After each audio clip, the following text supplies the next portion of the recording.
Pengertian nafsu. Nafsu adalah kecenderungan tabiat kepada sesuatu yang dirasa cocok. Kecenderungan ini merupakan suatu bentuk ciptaan yang ada dalam diri manusia sebagai agensi kelangsungan hidupnya. Nafsu mendorong manusia kepada sesuatu yang dikehendakinya, baik itu kebaikan maupun keburukan.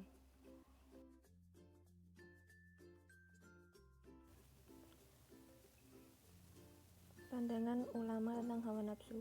Menurut Imam Al-Ghazali, bahwa nafsu itu terdiri dari 4 bagian. Yang pertama adalah keserakahan nafsu terhadap harta benda. Seseorang yang telah mendapat anugerah Allah, maka kewajiban baginya untuk selalu mensyukuri segala nikmatnya. Jika engkau menjadi orang kaya, maka syukurilah.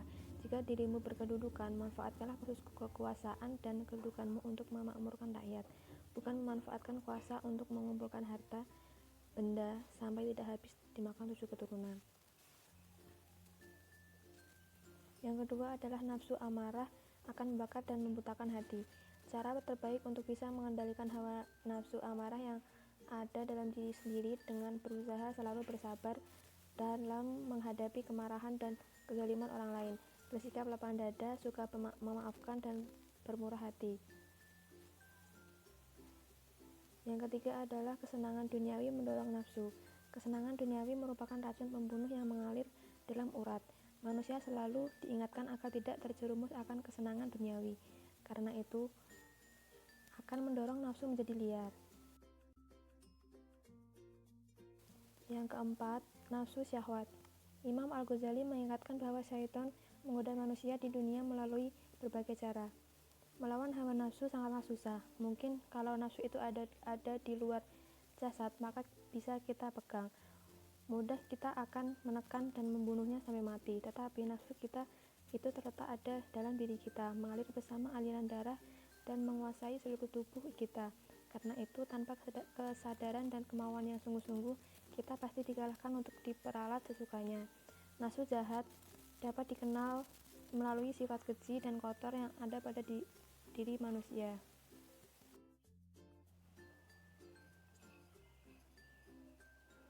Selanjutnya, jenis-jenis nafsu. Bagian rohani ini banyak memberikan instruksi kepada anggota jasmani untuk berbuat atau bertindak. Dengan demikian dapat diketahui bahwa ada 8 macam nafsu yang masing-masing berbeda perintahnya. Yang pertama adalah amarah. Amarah adalah nafsu yang tidak mampu membedakan hal-hal yang baik dengan hal-hal yang buruk. Amarah selalu mendorong kepada hal-hal yang buruk dan selalu menganggap bahwa nasihat itu merupakan penghalang belaka yang tidak perlu ditanggapinya. Yang kedua adalah nafsu lawamah, yaitu jiwa yang telah mempunyai rasa insaf dan menyesal sesudah melakukan perbuatan buruk. Ia tidak berani melakukan hal yang keji secara terang-terangan karena sudah menyadari bahwa perbuatan itu tidak baik, tetapi belum bisa mengekang keinginan nafsunya. Yang ketiga adalah nafsu musawalah, yaitu jiwa yang telah dapat membedakan hal yang baik dan hal yang buruk, tetapi ia masih selalu mencampur adukkan perbuatan baik dengan perbuatan buruk. Yang keempat adalah nafsu mutmainnah, yaitu jiwa yang telah mendapat tuntunan yang baik sehingga dapat melakukan sikap dan perilaku yang benar, dapat menghindarkan diri dari kejahatan, serta selalu melahirkan ketenangan lahir dan batin.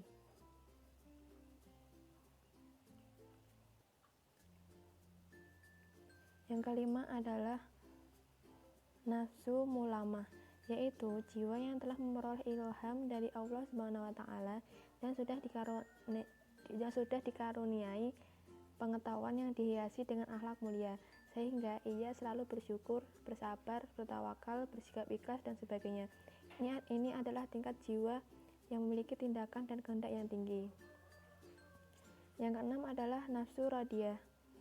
Nafsu radiyah yaitu jiwa yang selalu rela dan merasa berbahagia menerima apa saja dari Allah Subhanahu wa taala, sehingga ia selalu bersyukur dan qanaah. Yang ketujuh adalah nafsu mardiyah.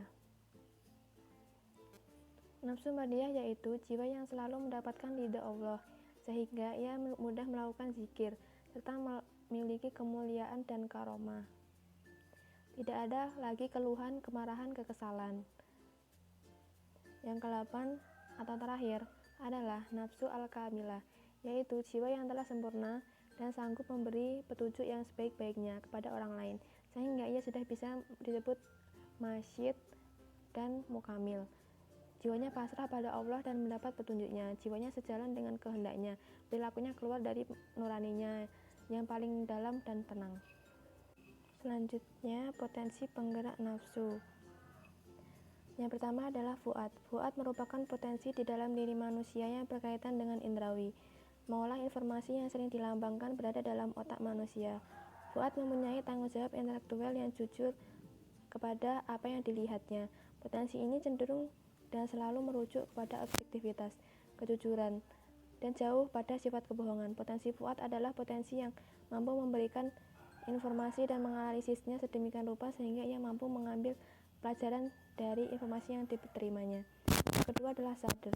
Sadar merupakan potensi kolbu yang berperan untuk merasakan dan menghayati, atau dengan kata lain, sadar mempunyai fungsi emosi seperti merasa marah, benci, cinta, keindahan, dan sebagainya. Sadar mempunyai potensi besar untuk menyimpan hasrat, kemauan, niat, kebenaran, dan keberanian yang sama besarnya dengan kemampuannya untuk menerima kebenaran ilmu pengetahuan. Yang ketiga adalah hawa. Hawa adalah potensi kolbu yang ketiga yang sangat berbahaya. Hawa merupakan potensi yang menggerakkan kemauan. Di dalamnya ada ambisi, kekuasaan, pengaruh, dan keinginan untuk mendunia. Potensi hawa selalu cenderung untuk membumi dan merasakan nikmat dunia yang bersifat fana. Karena kedudukan hawa yang lebih membumi dan mendunia, penuh dengan aksesoris, kenikmatan, kebendaan, dan seksual, maka hawa disimbolkan berada dalam cakupan perut dan kelamin manusia yang dapat dibuktikan dengan rasa lapar, haus, kenyang, dan gairah seksual.